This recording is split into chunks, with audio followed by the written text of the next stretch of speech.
tidak ada debu, misalkan di mana? Ya mungkin kita di mana tinggalnya di awan, misalnya di atas langit, ya itu.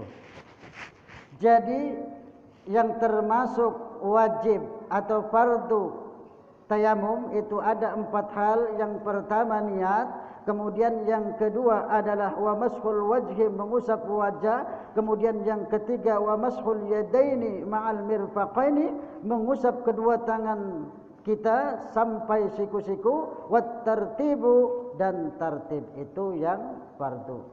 Kemudian yang sunnah, wa sunanuhu salasatu asya', yang sunnahnya itu ada 3 perkara. Yang wajib tadi ada 4 perkara, kemudian yang sunnahnya ada 3 perkara. Apa itu?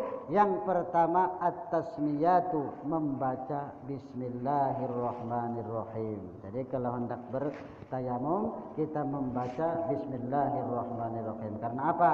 Karena setiap perbuatan tidak dibacakan bismillah, maka pekerjaan kita itu terputus, kurang berkah itu, ya. Maka baca bismillah itu termasuk sunnah. Wa taqdimul yumna 'alal yusra, mendahulukan yang kanan atas yang kiri, ya. Jadi dahulukan yang kanan dulu, ya, kemudian yang kiri, itu termasuk sunnah. Wal muwalah, kemudian yang ketiga, yang terakhirnya yakni berurutan, ya, berurutan, itu sunnahnya. Kemudian yang membatalkannya juga ada 3 perkara. Ya, yang membatalkan tayamum itu juga ada 3 perkara. Di antaranya adalah ma'abtul wudu, artinya apa yang membatalkan wudu. Seperti apa?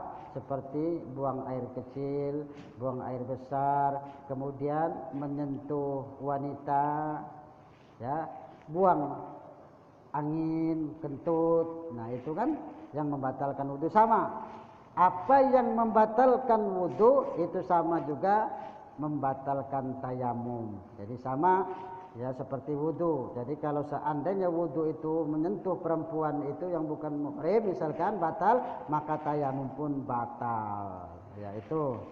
Kemudian yang kedua wa ru'yatul ma, ya, artinya sudah melihat air, kita hendak sholat, kita sudah bertayamum, ya, kita sudah bertayamum, kemudian kita melihat air, maka itu pun bisa batal tayamum kita. Makanya kalau sudah bertayamum kemudian menemukan air, maka hendaklah kita memakai air, jangan bertayamum, ya, itu batal tayamum kita karena sudah melihat air, ya. Terkecuali kita sudah melakukan sholat. Ada 2 pendapat. Ketika kita sedang melakukan sholat, kemudian kita mendengar ada air atau kita melihat air, ya, maka apa? Pendapat yang pertama, hendaklah teruskan sholatnya. Kemudian pendapat yang kedua, hendaklah berhenti sholatnya. Ulangi, kita sholat tadi hendak berwudu kembali. Ya, tayamum tadi batalkan, berwudu dengan air. Ini pendapat yang kedua. Yakni ada 2 pendapat. Boleh diteruskan, kita sedang melakukan sholat apabila kita menemukan air, dan boleh kita membatalkan sholat kita, kemudian kita berwudu dengan air tersebut. Nah, itu. Kemudian yang ketiga, wariddatu, artinya orang yang murtad. Ya, itu yang membatalkan tayamum. Halo, Assalamualaikum. Yang membatalkan tayamum. Jadi ada 3 hal yang membatalkan. Apa yang membatalkan wudu, ya? Apa yang membatalkan wudu, kemudian melihat air ketika waktu sholat, kemudian yang ketiga orang yang murtad. Nah, itu, ini 3 hal yang membatalkan tayamum, ya.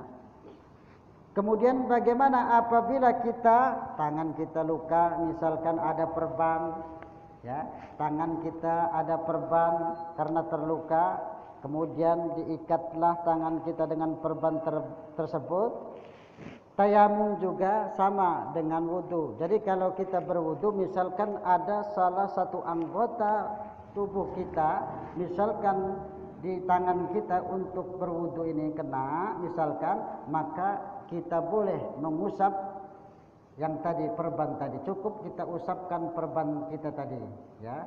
Kalau kita memakai air, ya. Tapi dalam keadaan bersih tadinya itu. Jadi kalau ada perban atau pembalut, misalkan di wajah kita ini ada pembalut, padahal di sini harus kita terkena air ya untuk berwudu misalkan. Nah, tetapi karena luka kita ini parah, maka caranya kita bila saja kita usapkan dengan air ya itu. Mana yang itu saja. Sama dengan seperti itu tayamum. Jangan sampai kita memberatkan diri kita dan orang lain. Kalau kita memang sudah tahu ini, jadi fardu tayamum juga ada 4. Kemudian yang sunnahnya ada 3. Kemudian yang membatalkannya juga ada 3. Mudah-mudahan bermanfaat. Astagfirullah.